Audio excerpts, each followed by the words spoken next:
Mwenyezi Mungu alipotuambia wataawanu ala albirri wattaqwa wala taawanu, nyinyi ifasiri vipi kusaidiana?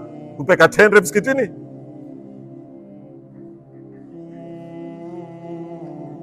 Ama kusaidiana ni kuhakikisha tumeshikana mikono, la maendeleo limekuwa katika unumui. Umeiona pipe ya mai imetiwa, pengine mafundi wamezubaa hawakuifunika, badala ya kuipita ukaifunika wewe kwa sababu ni pipe ya mui ile.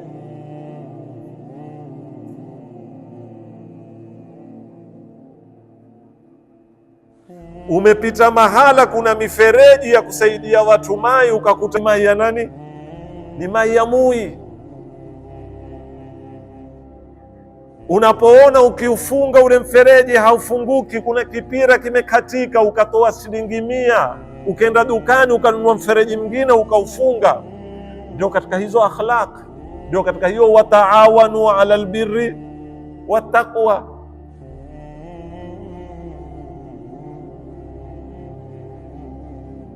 Wewe uko tayari kupika mahamri upeke msikitini watu wafungulie madhini, uko tayari kununua kipira cha mfereji watu wanoe maji.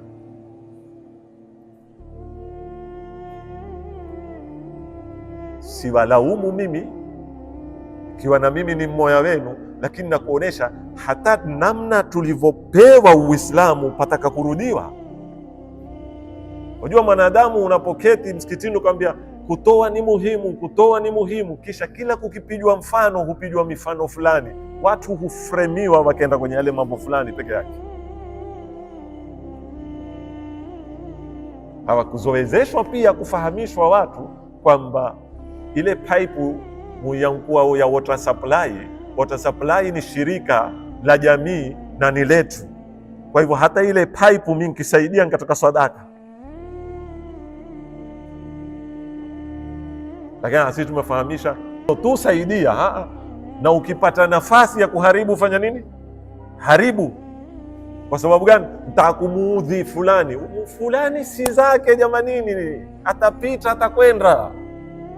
Zile kwa na mkoloni zile kabla ya uhuru, ile birika la mai water supply na pipe zikaya, mkoloni imeenda, sio? Baada ya mkoloni kumepita serikali ngapi? Aliyebaki anaendelea kunwa yale mai nani? Sisi na vijana zetu na wajukuu wetu, na kwenda mpaka mwisho.